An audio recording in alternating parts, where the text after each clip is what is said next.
Welcome to my channel ગુરુ classes. આજે આપણે આ સેશનમાં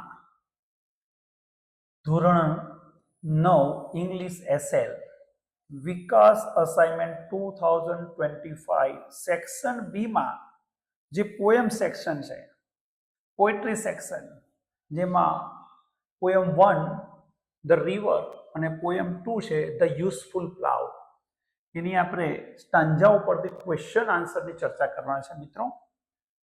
તો સૌથી પહેલા આપણે પોએમ 1 ની વાત કરીએ. પોએમ 1 ની અંદર પહેલો જે સ્ટાન્જા આપ્યો છે એમાં ફર્સ્ટ ક્વેશ્ચન છે, what does the river do over the pebbles?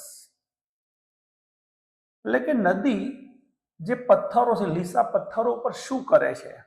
એનો આન્સર છે the river dances over the pebbles. A pebbles ઉપર રિવર શું કરે છે ભાઈ? ડાન્સ કરે છે, ડાન્સીસ કરે છે. બીજો question, to whom is the river compared? અહીંયા નદીની તુલના કોની સાથે કરવામાં આવી છે? આ સ્ટાન્જામાં પહેલા સ્ટાન્જાની અંદર નદીની તુલના કોની સાથે કરવામાં આવી છે? તો એનો જવાબ છે the river is compared to child. નદીને અહીંયા બાળક સાથે સરખાવવામાં આવી છે. ટુ ચાઇલ્ડ લખાય, ટુ પ્લેફુલ ચાઇલ્ડ પણ આપણે લખી શકીએ. સેકન્ડ સ્ટાન્જા છે આપણો, એનો ફર્સ્ટ ક્વેશ્ચન છે, what does swelling river means? Swelling રિવરનો મતલબ શું થાય? સ્વેલિંગ એનો મતલબ શું થાય? તો આન્સર છે swelling river means growing river. Growing એટલે વધવું, સ્વેલિંગ, ગ્રોઈંગ, જેના પાણીના પુરવઠામાં વધારો થવો, એને અહીંયા આપણે સ્વેલિંગ અથવા એનો જે અર્થ થાય છે ગ્રોઈંગ રિવર અર્થ થાય છે. સેકન્ડ ક્વેશ્ચન છે, how does the river flow over the rocks? ખડકો ઉપર નદી કેવી રીતે વહે છે? તેનો આન્સર છે the river flows louder, faster, brawling and leaping over the rocks. એનો થર્ડ સ્ટાન્જા છે મિત્રો. થર્ડ સ્ટાન્જાનો પહેલો ક્વેશ્ચન છે, what does brimming river means? Brimming નો મતલબ અહીંયા શું થાય? બ્રીમિંગ રિવર નો મતલબ શું થાય છે? Answer, brimming river means overflowing river. Overflowing એટલે ઉભરાતી, જેનો પાણીનો જળનો જથ્થો ખૂબ જ વધારે છે એવી નદી. Question 2, towards what is the river flowing? નદી કોની તરફ વહી રહી છે? તો answer, the river is flowing towards the ocean. સમંદર તરફ વહી રહી છે. નેક્સ્ટ સ્ટાન્જા જોઈએ, છેલ્લો સ્ટાન્જા છે પોએમ 1 નો આપણો મિત્રો. શું કહે છે? એનો પહેલો, where does the river dash into? The river dashes into the sea. શેમાં નદી ધડાકા ભરે ઘૂસી જાય છે? તો ભાઈ સમંદરમાં ઘૂસી જાય છે. The river dashes into the sea. Second, what is the sea compared? અહીંયા સમંદરને કોની સાથે સરખાવવામાં આવ્યું છે? તેનો આન્સર છે the sea is compared to eternity. શાશ્વતતા સાથે અહીંયા સમંદરને સરખાવવામાં આવ્યો છે. પોએમ 2 એનું ટાઇટલ છે પોએમ 2 નું ધ યુઝફુલ પ્લાવ. પોએમ 2 નું ટાઇટલ શું છે મિત્રો? ધ યુઝફુલ પ્લાવ, ઉપયોગી હળ. એમાં પહેલો ક્વેશ્ચન છે મિત્રો, vote does the poet say about a country life? ગ્રામ્ય જીવન વિશે કવિ શું કહે છે? એનો આન્સર છે the poet says that country life is sweet. ગ્રામ્ય જીવન કેવું છે ભાઈ? મીઠું મધુરું જીવન છે.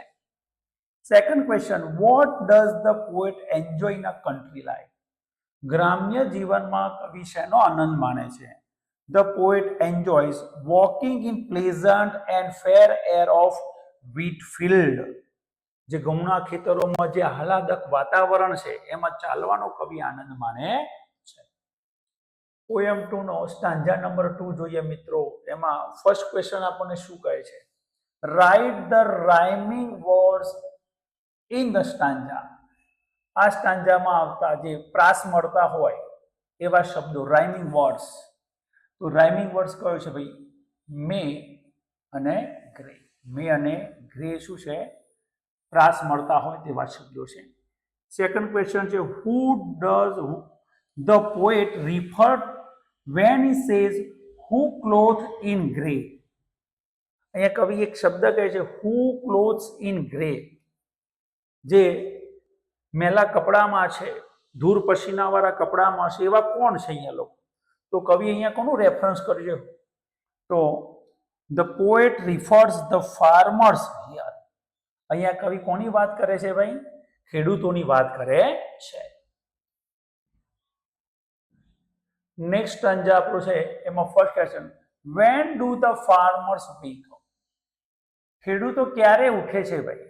Answer, the farmer wake with the call of morning lark. Morning lark, સવારે પેલું જે લાર્ક પક્ષી આવે, જે મસ્તીખોર પક્ષી હોય લાર્ક, જે સવારમાં જે ટહુકો કરે છે ને ટહુકાની સાથે જ ખેડૂતો ઉઠી જાય છે.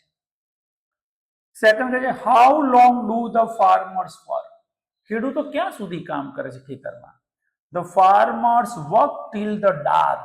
Till the dark means evening, સાંજ, સંધ્યાના સમય સુધી ખેડૂતો ખેતરમાં કામ કરે છે.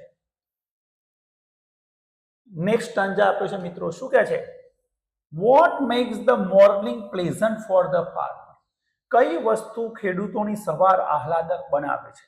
આન્સર છે the singing of birds on each green tender bough makes morning pleasant for the farmers. જે વૃક્ષોના જે નાજુક ડાળીઓ છે એના ઉપર જે પક્ષીઓ સવારમાં જે કલરવ કરે છે, એ કલરવ ખેડૂતોની સવારને આહલાદક બનાવે છે. Second question, how do the farmer spend their life? ખેડૂતો પોતાનું જીવન કેવી રીતે વ્યતીત કરે છે? તેનો આન્સર છે મિત્રો, the farmer spend their life in contentment and merriment. ખેડૂતો પોતાની જિંદગી છે એ સંતોષમાં અને આનંદમાં વિતાવે છે. તો મિત્રો અહીંયા આપણે જે પોયમ 1 અને 2 એના આપણે સ્ટાન્જા ઉપરથી ક્વેશ્ચન આન્સરની ચર્ચા કરી. મિત્રો બીજું કે જો તમને મારી ચેનલ ગમે તો લાઈક કરજો, શેર કરજો અને સબસ્ક્રાઈબ પણ જરૂર કરજો. હવે નેક્સ્ટ સેશનમાં આપણે ડોલ્ફિનના ક્વેશ્ચનની જે ચર્ચા કરીશું. ડોલ્ફિન જે એના રીડ, એમાં જે પેરેગ્રાફ છે, પેરેગ્રાફ ઉપર જે ક્વેશ્ચન આન્સર છે એની આપણે ચર્ચા કરીશું. ત્યાં સુધી બધા મિત્રોને મારા રામ રામ, જય શ્રી કૃષ્ણ. મળીએ છીએ નેક્સ્ટ લેક્ચરમાં આપણે મિત્રો. Take care.